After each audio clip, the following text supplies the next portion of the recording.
स्वागत है, मैं रोशनी सिंह और आइए देखते हैं प्रमुख खबरें।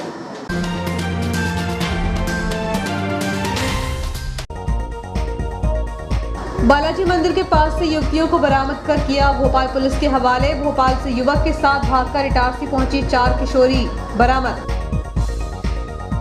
प्रशासन की बार-बार कार्रवाई के बाद भी जारी है फल व्यवसायियों की हठधर्मिता। फेरी की आड़ में बाजार की सड़कों पर अतिक्रमण कर आवागमन बाधित कर रहे फल व्यवसायी। महिला के विरोध करने पर आरोपियों ने दी जान से मारने की धमकी। महिला के घर का ताला तोड़कर 3 आरोपी ले उड़े नकदी और आभूषण। मंगलवार को भक्ति भाव से मनेगी मां नर्मदा की जयंती। फरवरी माह के आखिर तक बनकर तैयार हो सकता है नई गरीबी लाइन अंडरब्रिज। और नगर पालिका नलों ने नहीं उगला पानी, जलापूर्ति कराई टैंकर से। अब खबरें विस्तार से। बालाजी मंदिर के पास से पुलिस ने 4 नाबालिग किशोरियों को बरामद किया है। बताया जा रहा है कि वह भोपाल से एक युवक के साथ इटारसी आई थी। भोपाल पुलिस के आने पर चारों किशोरियों को उनके हवाले किया गया। सिटी पुलिस को सूचना मिली थी कि 4 किशोरी जिनकी उम्र 13, 15 और 17 वर्ष है, वह एक युवक के साथ आसफाबाद स्थित बालाजी मंदिर के समीप देखी जा रही हैं। सूचना मिलते ही पुलिस ने मौके पर पहुंचकर उन्हें बरामद किया, जिन्हें थाने ले जाकर पूछताछ की गई तो पता चला कि वह 2 सगी बहनें हैं और 2 ममेरी और फुफेरी हैं। चारों भोपाल के बिलखिरिया थाना अंतर्गत रहने वाली हैं। उनसे परिजनों की जानकारी लेने के साथ ही इटारसी पुलिस ने संबंधित थाने में संपर्क कर किशोरियों की बरामदगी से अवगत कराया। तब देर शाम बिलखिरिया थाने की पुलिस इटारसी थाना पहुंची, जहां चारों किशोरियों को संबंधित थाने की पुलिस के हवाले किया गया। पुलिस के साथ उनके परिजन भी मौजूद रहे। पुलिस उस युवक को भी अपने साथ लेकर गई है जिनके साथ किशोरियों को बरामद किया गया था। हालांकि उनके संबंध में अधिक खुलासा नहीं हो सका। बताया जा रहा है कि एक किशोरी को उसके परिजनों द्वारा किसी बात को लेकर डांटा गया था। इसी से नाराज होकर वह एक युवक के साथ इटारसी आ गई। इसके साथ उसकी छोटी बहन और 2 चचेरी बहनें भी आ गई थी। परिजनों द्वारा उनके अपहरण की शिकायत बिलखिरिया थाने में की गई थी। हालांकि पुलिस की सतर्कता के चलते चारों किशोरियों को सुरक्षित बरामद कर लिया गया। यदि पुलिस बरामद नहीं करती तो उनके साथ किसी अनहोनी से भी इनकार नहीं किया जा सकता था। पुलिस लीला मां नर्मदा न केवल होशंगाबाद बल्कि संपूर्ण मध्य प्रदेश की जीवन रेखा कई युगों से रही है। मंगलवार 8 फरवरी को नगर के विभिन्न स्थानों में स्थित मंदिरों में मां नर्मदा की प्रतिमा का विशेष पूजन अर्चन अभिषेक के साथ मां नर्मदा की जयंती श्रद्धा भक्ति भाव से श्रद्धालुओं के द्वारा मनाई जाएगी। मां नर्मदा को गंगा के समान ही पवित्र माना जाता है। कुछ राज्यों में इनकी पूजा पाठ बहुत बड़े स्तर पर की जाती है। ऐसे में नर्मदा जयंती का इनके भक्तों के लिए विशेष स्थान है। लोग इसे नर्मदा के जन्मोत्सव के रूप में मनाते हैं। ज्योतिषाचार्य पंडित विकास शर्मा ने बताया कि हिंदू पंचांग के अनुसार नर्मदा जयंती वर्ष के माघ महीने के शुक्ल पक्ष की सप्तमी को उनके जन्मदिन के रूप में मनाई जाती है। माना जाता है नर्मदा परिक्रमा करने से मनुष्य रिद्धि सिद्धि का स्वामी बन जाता है। नर्मदा पूजा आराधना करने से जीवन समृद्धि और शांति से भर जाता है। शास्त्रों में इनका पुण्यदायिनी और अलौकिक शब्दों द्वारा उल्लेख देखने को मिलता है। मान्यता के अनुसार नर्मदा जी में स्नान को गंगा स्नान के समान पवित्र माना जाता है। इस दिन भक्त अपने पापों का नाश करके तन और मन की शुद्धि हेतु इस दिन को मनाते हैं। यह भी कहा जाता है कि इस स्नान से पुण्य की प्राप्ति होती है। नमस्ते पाप मोचने नमो देवी वरानने हर हर नर्मदे मातु गंगे हर जटा शंकरी हर नमः पार्वती पते हर हर महादेव शंभु। आइए। जय गणपति वंदन, गणपति वंदन, तेरी छवि भी सुंदर सुख में जय।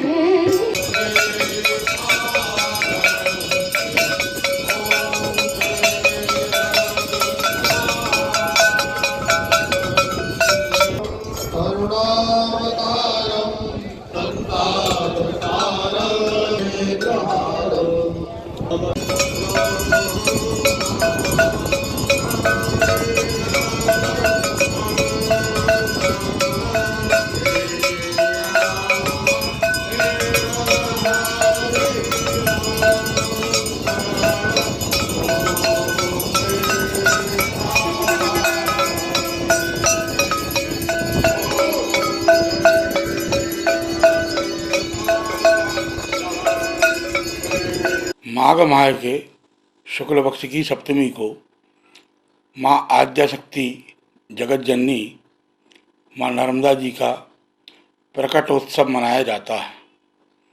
सभी सनातन हिंदू धर्म को मानने वाले नर्मदा जी पर जाकर के स्नान ध्यान करते हैं, भंडारे करते हैं और तरह तरह से आरती, भजन, गीत आदि के द्वारा माँ नर्मदा की आराधना विधिवत रूप से संपन्न करते हैं। आज के दिन माँ नर्मदा का प्राकट्य हुआ था। भगवान शिव की जटा से माँ नर्मदा का प्रादुर्भाव हुआ, इसलिए इनका एक नाम जटा शंकरी भी कहा जाता है। आज के दिन माँ नर्मदा से सभी तीर्थों के साथ साथ स्वयं गंगा भी मिलने के लिए आती हैं और नर्मदा तटों पर बड़े हर्षोल्लास के साथ नर्मदा का पूजन किया जाता है, दीपदान किया जाता है और तरह तरह के अनुष्ठान संपन्न किए जाते हैं। माँ नर्मदा चिरकुंवारी हैं। बताया है रामचरितमानस में बाबा तुलसीदास ने लिखा है कि शिव प्रिय में कल शैल सुतासी, सकल सिद्ध सुख संपत्ति राशि। माँ नर्मदा भगवान शिव की प्रिय हैं और भगवान शिव की पुत्री हैं और सकल सिद्धियों को प्रदान करने वाली है, सुख संपत्ति की राशि हैं। ऐसी माँ नर्मदा सभी को कल्याण और मानव जीवन के सभी दुखों को हरण करने में स्वयं सक्षम है।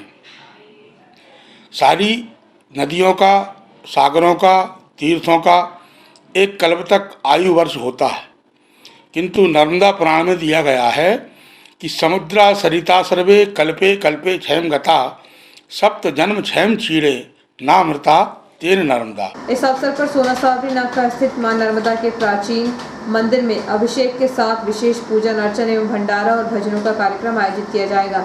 वहीं मालवीगंज स्थित श्री बूढ़ी माता मंदिर में भी मां नर्मदा की प्रतिमा का अभिषेक और विशेष पूजन अर्चन श्रद्धालुओं के द्वारा किया जाएगा एवं अन्य स्थानों में मां नर्मदा की विशेष पूजा अर्चना कर उनकी कृपा प्राप्त की जाएगी। शहर में सोमवार की सुबह कुछ इलाकों में नगर पालिका कार्यालय की जल शाखा के द्वारा नलों में जल प्रदान नहीं किया जा सका, जिससे बांस डिपो के सामने रहने वाले कई परिवारों को सुबह से जल संकट का सामना करना पड़ा। सुबह करीब 10 बजे नगर पालिका द्वारा पानी का टैंकर भेजकर जल आपूर्ति करा दी गई थी। वहीं पानी भरने वाले कुछ सदस्यों ने बताया कि शहर के पास किसी स्थान पर पाइपलाइन में लीकेज हुआ है, जिसके चलते हमारे क्षेत्र में नगर पालिका के नलों में जल का प्रदान नगर पालिका द्वारा नहीं किया गया है। वैकल्पिक तौर पर पानी के टैंकर भेजकर पीने के पानी की व्यवस्था कराई गई है। गौरतलब है कि फरवरी माह का प्रथम सप्ताह ही चल रहा है, लेकिन शहर के कुछ स्थानों में जल प्रदान न होना आने वाली गर्मी के मौसम के लिए यह दस्तक का कार्य कर रहा है। देखना है आने वाले समय में गर्मी के मौसम में जल संकट से शहर के आबादी वाले क्षेत्रों में नगर पालिका द्वारा किस प्रकार पीने के पानी की व्यवस्था कराई जाएगी। शहर में रेल विभाग द्वारा 2 बड़े प्रोजेक्ट पर युद्ध स्तर पर काम शुरू किया जा रहा है। हालांकि लंबे प्रयासों और कोरोना काल में निर्माण कार्य में हुई लेट लतीफी के बाद रीटेंडरिंग प्रक्रिया के बाद दूसरे ठेकेदार की निर्माण कंपनी मैसर्स नारिंदर गंगनानी की कंपनी निर्माण टीम ने तेजी से कार्य किया है, जिसके बाद अंडरब्रिज के निर्माण में कुछ दिनों का कार्य होना शेष है। इसके बाद संभवतः फरवरी माह के अंत तक अंडरब्रिज से आम नागरिकों के आवागमन की अनुमति रेल विभाग द्वारा दी जा सकती है। रेल प्रशासन ने कोरोना काल से पहले ही खेड़ा तरफ का काम पूरा कर लिया था। अब इस बार गरीबी लाइन की तरफ का काम भी पूरा हो चुका है। फरवरी के अंत तक इसे आम जनता के लिए खोल दिया जाएगा। रेलवे अधिकारियों के अनुसार लगभग 4.5 करोड़ रुपए की लागत से इस अंडरब्रिज के निर्माण की 4 डेडलाइन निकल चुकी है। 2018 में शुरू हुए इस अंडरब्रिज के खेड़ा की तरफ का काम आसानी से फरवरी 2020 तक पूरा हो चुका था। इसके बाद कोरोना के कारण काम बंद कर रखा गया। 2020 के अंत में जब गरीबी लाइन की तरफ सड़क का निर्माण शुरू किया गया, काम अधूरा छोड़ दिया गया। 2021 के 10वें 11वें महीनों तक काम बंद रहा। सांसद उदय प्रताप सिंह और पश्चिम मध्य रेल जोनल सदस्य राजा तिवारी के कई प्रयासों के बाद रेलवे ने दूसरे ठेकेदार को गरीबी लाइन तरफ का काम पूरा करने का जिम्मा दिया। कोरोना काल एवं तकनीकी समस्या के चलते रेल विभाग के द्वारा बनाए जा रहे नई गरीबी लाइन में अंडरब्रिज के निर्माण कार्य में काफी विलंब हुआ। संभवतः फरवरी माह के अंत तक निर्माण कार्य पूर्ण होकर इस मार्ग से राहगीरों का आवागमन प्रारंभ हो जाएगा। यह जानकारी दी है GRUCC मेंबर राजा तिवारी ने। विलंब हुआ तो कोरोना काल के समय कुछ दिक्कतें आई, उस कारण काम बंद था और कुछ लोकल इशू थे, बाकी वो सब दूर कर दिए गए हैं। पुराना ठेकेदार को कुछ असुविधा हो रही थी, उसके कारण DRM साहब वो क्षेत्र के लोकप्रिय सांसद उदय प्रताप सिंह द्वारा लगातार इस ओर ध्यान आकर्षित कराया गया DRM ऑफिस में कि दूसरा टेंडर इसका कराया जाए, क्योंकि पुराना ठेकेदार जा चुका था तो पुनः रिकॉल कर नया टेंडर किया गया और नए ठेकेदार द्वारा कार्य पूर्ण किया जा चुका है। लगभग 10% काम बचा है। फरवरी माह में हम इसको जनता को सौंप देंगे। क्षेत्र के लोकप्रिय सांसद उदय प्रताप सिंह जी के अथक प्रयास से ये कार्य संपन्न हो सका है। इससे लगभग आधा दर्जन मोहल्ले वालों को राहत मिलेगी। सुधार न्यास कॉलोनी है, गरीबी लाइन है, मालवीगंज है और भी बैंक कॉलोनी है, तिरुपति है, महर्षि है। ये लोग सीधे अब होशंगाबाद के लिए जाने के लिए पूरा घूम के नहीं जाना पड़ेगा, काफ़ी राहत मिलेगी। एक उल्लेखनीय कार्य है। विगत कई वर्षों से जो रेलवे का फाटक था उससे असुविधा होती थी, उसको जब सांसद जी के संज्ञान में लाया गया कि ये इससे दिक्कतें होती है तो उन्होंने शीघ्र इसको स्वीकृत कराया। विलंब हुआ ये बात अवश्य है, कुछ तकनीकी कारण थे, कुछ कोरोना था। अब बाकी शीघ्र फरवरी माह में क्षेत्र की जनता को सौंप दिया जाएगा और शीघ्र ही सांसद उदय प्रताप सिंह जी इसका लोकार्पण करेंगे माननीय विधायक सीतासरन शर्मा जी के साथ। महाशिवरात्रि के पावन पर्व पर प्रतिवर्षानुसार इस वर्ष भी पशुपतिनाथ धाम समिति द्वारा संगीतमय श्री शिव महापुराण कथा एवं रुद्राक्ष रुद्र महायज्ञ का आयोजन किया जाएगा। आयोजन को लेकर समिति द्वारा तैयारियां की जा रही हैं।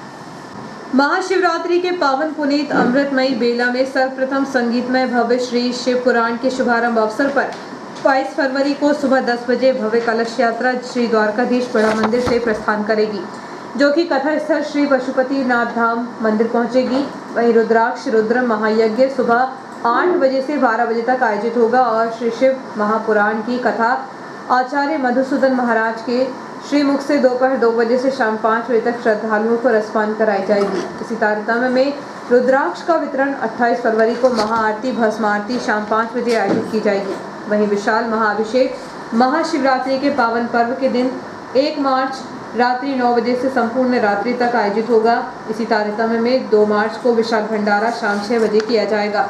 सांस्कृतिक भक्तिमय आयोजन के तहत 2 मार्च को शाम 6 बजे से भक्ति गीतों पर बच्चों की नृत्य प्रतियोगिता का आयोजन किया जाएगा। इस इनामी नृत्य प्रतियोगिता में मंदिर समिति एवं आयोजक समिति द्वारा प्रथम पुरस्कार 2100 रुपये, द्वितीय पुरस्कार 1100 रुपये एवं तृतीय पुरस्कार 500 रुपये रखा गया है। श्री पशुपतिनाथ धाम मंदिर समिति अध्यक्ष एवं आयोजक श्रीमती शमा मेहरबान सिंह चौहान एवं समिति के पप्पू पटेल एवं श्री पशुपतिनाथ धाम समिति द्वारा सभी श्रद्धालु भक्तजनों से धार्मिक आयोजन में सम्मिलित होकर धर्म लाभ अर्जित करने का अनुरोध किया गया है। अपने शिवरात्रि महोत्सव शुरू हो रहा है हमारे इधर मंदिर प्रांगण में, तो 22 मार्च को कलश यात्रा रहेगी। इसके 2 मार्च तक की कार्यक्रम चलेंगे, जिसमें 1 मार्च को शिवरात्रि महोत्सव मनाया जाएगा, जिसमें 22 मार्च से कलश यात्रा के साथ साथ रुद्राक्ष रुद्र महायज्ञ का आयोजन भी होगा। इसमें अपने मधुसूदन जी महाराज के मुख्य द्वार उनसे शिव पुराण भी होगा और यज्ञ भी होगा। तो पशुपतिनाथ धाम मंदिर समिति सभी लोगों से हाथ जोड़ के आग्रह करती है, विनम्र निवेदन है कि सभी लोग आएँ, मंदिर प्रांगण में धर्म का लाभ उठाएं और ज़्यादा से ज़्यादा संख्या में यज्ञ के दर्शन करें, प्रवचन सुने। वक्त एक छोटे से ब्रेक का, बने रहिए ज्वेलर न्यूज के साथ।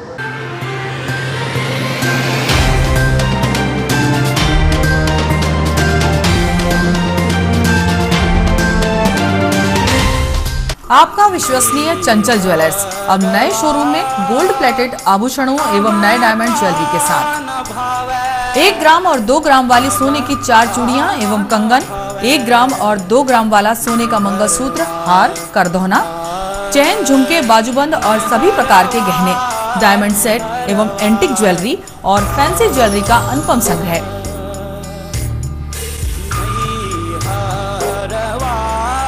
दुल्हन सेट किराए पर उपलब्ध है। 1 ग्राम और 2 ग्राम की हर खरीदी पर निश्चित उपहार पाएं। 1 ग्राम ज्वेलरी मात्र 2000 रुपए में, 2 ग्राम ज्वेलरी मात्र 4000 रुपए में, 3 ग्राम ज्वेलरी मात्र 6000 रुपए में, 4 ग्राम ज्वेलरी 8000 रुपए में, 5 ग्राम ज्वेलरी मात्र 10,000 रुपए में। हमारा नवीन पता है चंचल jewellers, Guru Nanak complex, Bharat talkies road, Itarsi. Mobile 09893054377। अब साधारण पानी और आम वाटर फिल्टर से अपने स्वास्थ्य को खतरे में न डालें। फ्रेस्को इंट्रोड्यूस करते हैं लेटेस्ट टेक्नोलॉजी पर आधारित क्लीन, क्लियर और pure water solution RO, reverse osmosis water treatment system, साधारण और यूवी वाटर प्यूरिफायर केवल पानी को पार्टली ही क्लीन कर पाते हैं, जबकि आरओ रिवर्स ऑस्मोसिस एक जटिल बायोलॉजी प्रक्रिया है जो देती है clean and safe drinking water, जो हैवी सॉल्ट और हानिकारक मिनरल्स को दूर कर पानी का स्वाद बढ़ाते हैं। हाई ब्लड प्रेशर, किडनी में स्टोन, डाइजेशन और गैस्ट्रिक प्रॉब्लम को दूर रखती है। बोरवेल के पानी और साधारण जल प्रदाय के पानी को प्रोसेस कर प्योर क्वालिटी ड्रिंकिंग वाटर बनाती है। इनमें किसी तरह का कोई केमिकल उपयोग नहीं होता। तो अब जल ही जीवन नहीं बल्कि प्योर क्लीन वाटर है तो जीवन है। अधिक जानकारी के लिए संपर्क करें Rajat Mishra, centre point sales, authorised service centre, 9 convent school road, near HP gas agency, Itarsi. 07572404747। ज्यादा बचपन से ही हमें ज्यादा कैसे मिले, इसे जांचने और परखने की समझ होती है, और इसी जांच और परख से हमें मिलता है फायदा। ज्यादा स्टोरेज का फायदा, ज्यादा कन्वीनियंस का फायदा, ज्यादा कंफर्ट का फायदा, ज्यादा स्पेस का फायदा, ज्यादा माइलेज का फायदा। अब तक 10 लाख से भी ज्यादा परिवारों ने ये सारे फायदे पाए हैं। तो आइए आप ही जांचिए, परखिए और फायदा पाइए। TVS जुपिटर, ज्यादा का फायदा। तो आज ही विजिट करें ताज TVS शोरूम, नागपुर रोड, पुराने इटारसी। फोन नंबर 266282 और मोबाइल नंबर 80691399213 और दूसरा मोबाइल नंबर 9425039583।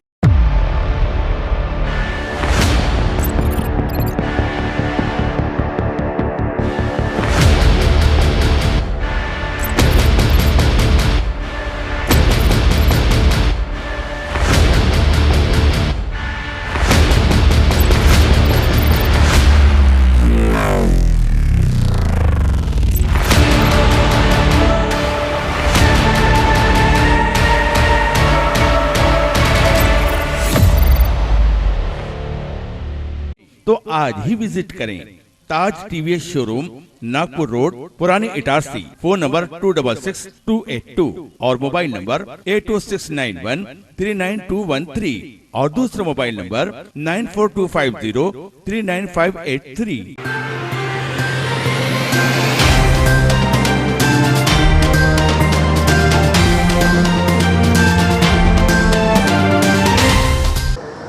समाचारों में एक बार फिर आपका स्वागत है।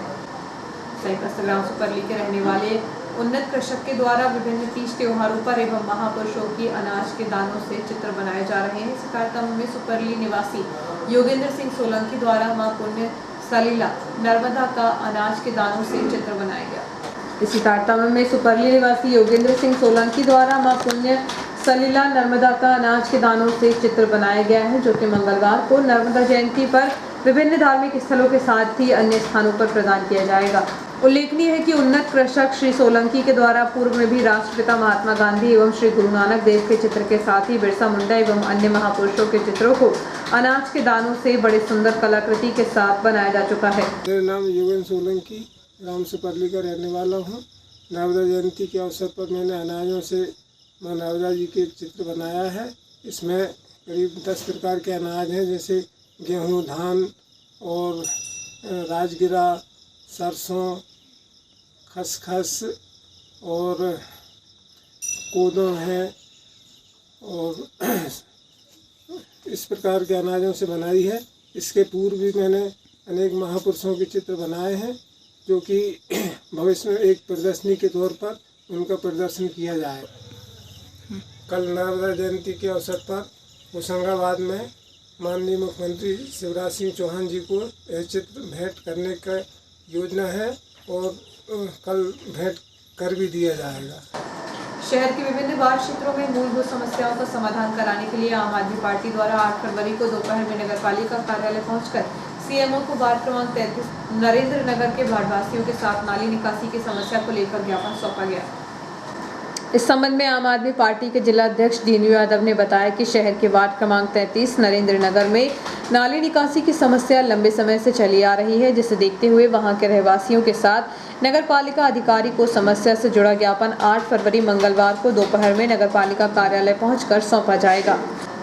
पार्श्वनाथ दिगंबर जैन मंदिर पहली लाइन में जल्दी भगवान पार्श्वनाथ की मनोहारी प्रतिमा स्थापित होगी। मंदिर समिति ने पठारी विदिशा में सफेद रंग की प्रतिमा का निर्माण कराया है। मंदिर समिति अध्यक्ष अजीत जैन ने बताया कि मूल नायक भगवान पार्श्वनाथ की प्रतिमा 12 से 22 फरवरी तक कुंडलपुर दमोह में होने वाले गजरत महोत्सव में शामिल होने जाएगी। यहां जैन संतों की मौजूदगी में स्थापना विधि की जाएगी। इसके बाद यह प्रतिमा सिद्ध होकर वापस इटारसी आएगी, जहां भव्य शोभा यात्रा के साथ मंदिर में पार्श्वनाथ की प्रतिमा स्थापित होगी। सोमवार सुबह ढोल धमाकों के साथ मुख्य मार्गों से शोभा यात्रा निकाली गई। शोभा यात्रा में सकल जैन समाज, नेमिनाथ जैन मंदिर 7वीं लाइन के पदाधिकारी भी शामिल हुए। इस अवसर पर समिति पदाधिकारी भी शामिल थे।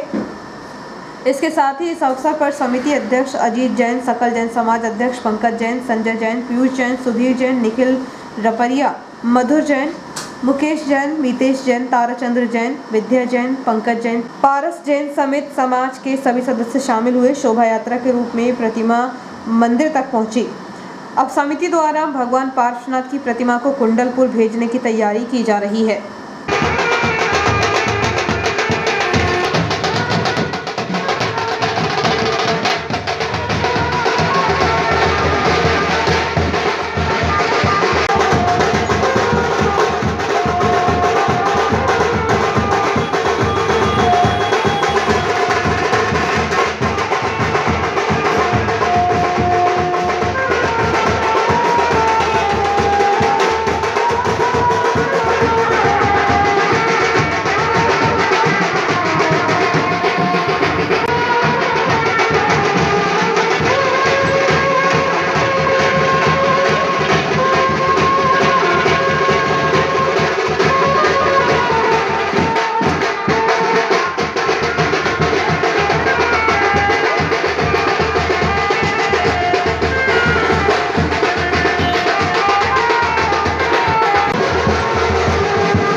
होशंगाबाद ग्रामीण मंडल भाजपा के सभी 9 शक्ति केंद्रों पर कुशाभाऊ ठाकरे के जनचेतना दिवस पर चल रही बूथ विस्तारक योजना के अंतर्गत बूथ विस्तारक रजिस्टरों का एवं ऑनलाइन डेटा एंट्री का कार्य भी पूर्ण किया गया है। इस दौरान सभी बूथों का डिजिटलाइजेशन किया गया।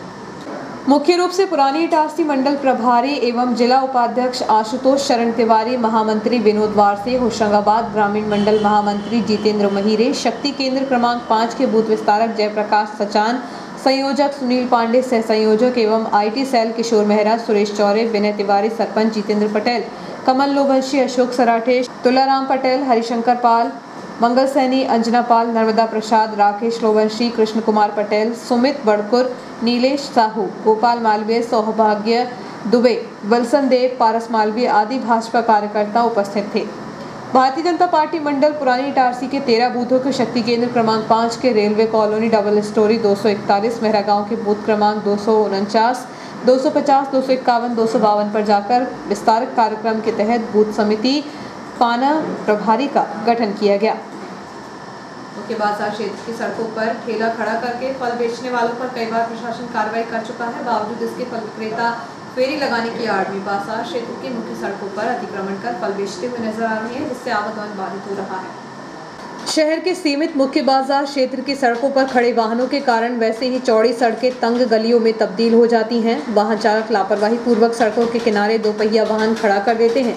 इसके अलावा फल व्यवसायियों की हठधर्मिता भी जारी है। हालांकि एसडीएम एम एस रघुवंशी जब से इटारसी आए हैं, उन्होंने बाजार की व्यवस्थित करने के लिए दुकान संचालकों को सड़क पर अतिक्रमण करने से रोकने के साथ ही ठेले पर फल बेचने वालों पर भी सख्ती दिखा चुके हैं। लेकिन आदत से मजबूर फल व्यवसायियों का अड़ियल रवैया निरंतर जारी है। शहर के पुराने फल बाजार और तुलसी चौक सहित काका चौराहा, नीमबाड़ा सहित अन्य मुख्य मार्गों पर फल व्यवसायियों द्वारा ठेला खड़ा करके फल बेचे जा रहे हैं। तकरीबन आधा सैकड़ा फल विक्रेता फेरी लगाने की आड़ में बाजार क्षेत्र की सड़कों पर अतिक्रमण कर आवागमन अवरुद्ध करते हैं, जबकि प्रशासन द्वारा ऐसे ठेले वालों को फेरी लगाकर फल एवं सब्जी बेचने की अनुमति दी जाती है। पूर्व में नगर प्रशासन ऐसे फल विक्रेताओं पर सख्ती करते हुए उनके फल जब्त करने जैसी कार्रवाई कर चुका है, फिर भी इनके हौसले बुलंद है। प्रशासन का वाहन आते ही वह इधर उधर गलियों में छिप जाते हैं। वाहन जाने के तुरंत बाद वह सड़कों पर आकर फल बेचने लगते हैं। ऐसे में बाजार में ग्राहकों का दबाव बढ़ने के कारण आवागमन बाधित होता है। नगरपालिका द्वारा इटारसी की सब्जी मंडी और फल मंडी को व्यवस्थित करने के उद्देश्य से चबूतरे आवंटित कर टीन शेड बनाया है, ताकि बारिश और गर्मी से फल व्यवसायियों को राहत मिल सके। लेकिन सालों बाद भी फल मंडी के चबूतरे खाली पड़े हैं। मंडी के सामने सड़कों पर फल विक्रेता व्यवसाय कर रहे हैं, परंतु चबूतरों पर बैठने से कतरा रहे हैं। यही वजह है कि करोड़ों की लागत से निर्मित फल मंडी के चबूतरे और टीन शेड धूल खा रहे हैं। यदि यही फल विक्रेता मंडी के चबूतरों पर बैठकर व्यवसाय करें तो सड़कें अतिक्रमण मुक्त हो जाएं एवं आवागमन बाधित होने से बच जाए। इस संबंध में जब एसडीएम एमएस रघुवंशी से बातचीत की गई तो उन्होंने कहा कि बाजार की सड़कों पर ठेला खड़ा करके फल बेचने वालों पर सख्ती से कार्रवाई कर उन्हें फल मंडी के चबूतरों पर बैठकर फल बेचने के लिए निर्देशित किया जाएगा, ताकि मुख्य सड़कों का आवागमन प्रभावित न हो।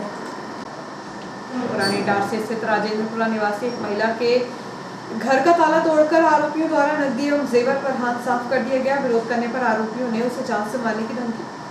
पुरानी इटारसी के वार्ड क्रमांक 1 स्थित राजेंद्रपुरा निवासी 23 वर्षीय अंजलि साहू और आदर्श साहू के बीच पारिवारिक विवाद चल रहा है। इसी विवाद के चलते एक दिन पूर्व रविवार को आदर्श साहू, रामविलास और आशीष साहू ने मिलकर उसके घर में लगे ताले को तोड़कर भीतर घुस गए, जहां से आरोपियों ने एक बड़ा मंगलसूत्र, एक छोटा मंगलसूत्र, सोने की एक अंगूठी, एक चेन, बिछिया और पायल के अलावा 40,000 रुपए लेकर चले गए। आभूषणों की कीमत 1 लाख से अधिक बताई जा रही है। महिला ने जब उनका विरोध किया तो आरोपियों ने उसे जान से मार देने की धमकी दी। इस घटना से भयभीत पीड़ित महिला ने सिटी थाने में शिकायत की है। पुलिस ने इस मामले में तीनों आरोपियों के खिलाफ प्रकरण दर्ज कर कार्रवाई शुरू कर दी है। गिरी गोस्वामी द्वारा कालिका नगर में प्राण प्रतिष्ठा कर शिवलिंग की स्थापना की गई एवं इसी दौरान उन्हें महंत की उपाधि दी गई। श्रीमद् भागवत कथा परमपिता परमेश्वर का वह शब्द रूप है जो संसार सागर में आए हुए मानवों को मानवता का ज्ञान प्रदान करता है। उक्त उद्गार पंडित जगदीश पांडे ने ग्राम घाटली में आयोजित श्रीमद् भागवत कथा सत्संग समारोह में व्यक्त किए। समस्त ग्राम वासियों द्वारा सार्वजनिक सहयोग से देवी मंदिर प्रांगण घाटली में आयोजित संगीतमय श्रीमद् भागवत कथा समारोह के प्रथम दिवस भव्य जल कलश यात्रा निकाली गई, जो संपूर्ण गांव का भ्रमण करते हुए आयोजन स्थल पहुंचकर संपन्न हुई। कलश यात्रा का जगह जगह ग्रामवासियों ने स्वागत कर भागवत पूजन किया। कथा को विस्तार देते हुए प्रवचनकर्ता पंडित पांडे ने धुंधकारी एवं गौकर्ण प्रसंग के माध्यम से श्रोताओं को बताया कि श्रीमद् भागवत महापुराण एक ऐसा धर्म ग्रंथ है जो भगवान श्री हरि विष्णु का शब्द रूप पश्चात आत्मा को मोक्ष प्राप्त होता है। इस प्रकार और भी अनेक प्रसंगों का भावपूर्ण वर्णन करते हुए पंडित पांडे ने वर्तमान समय चक्र में श्रीमद् भागवत के महत्व से श्रोताओं को अवगत कराया। ग्राम घाटली में आयोजित यह भागवत कथा समारोह समस्त जनमानस स्वस्थ जीवन की कामना एवं लोक कल्याण के लिए सार्वजनिक स्वरूप में आयोजित किया गया। कथा प्रतिदिन दोपहर 1 बजे से शाम 4 बजे तक होगी।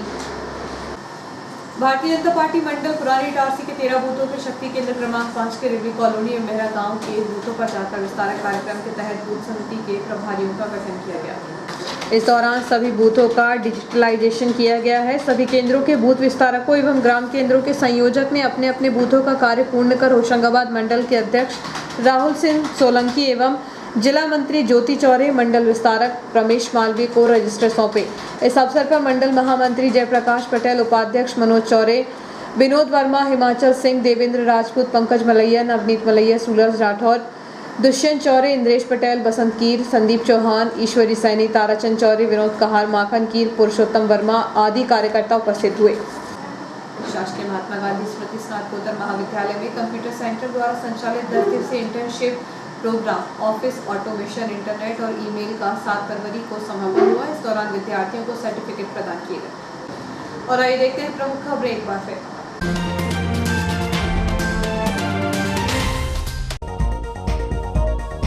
बालाजी मंदिर के पास से युवतियों को बरामद कर किया भोपाल पुलिस के हवाले। भोपाल से युवक के साथ भागकर इटारसी पहुंची 4 किशोरी बरामद। प्रशासन की बार बार कार्रवाई के बाद भी जारी है फल व्यवसायियों की हठधर्मिता। फेरी की आड़ में बाजार की सड़कों पर अतिक्रमण कर आवागमन बाधित कर रहे फल व्यवसायी। महिला के विरोध करने पर आरोपियों ने दी जान से मारने की धमकी। महिला के घर का ताला तोड़कर 3 आरोपी ले उड़े नकदी और आभूषण। मंगलवार को भक्ति भाव से मनेगी मां नर्मदा की जयंती। फरवरी माह के आखिर तक बनकर तैयार हो सकता है नई गरीबी लाइन अंडरब्रिज। और नगर पालिका नलों ने नहीं उगला पानी, जलापूर्ति कराई टैंकर से। इस बुलेटिन में इतना ही, आगे दीजिए, नमस्कार।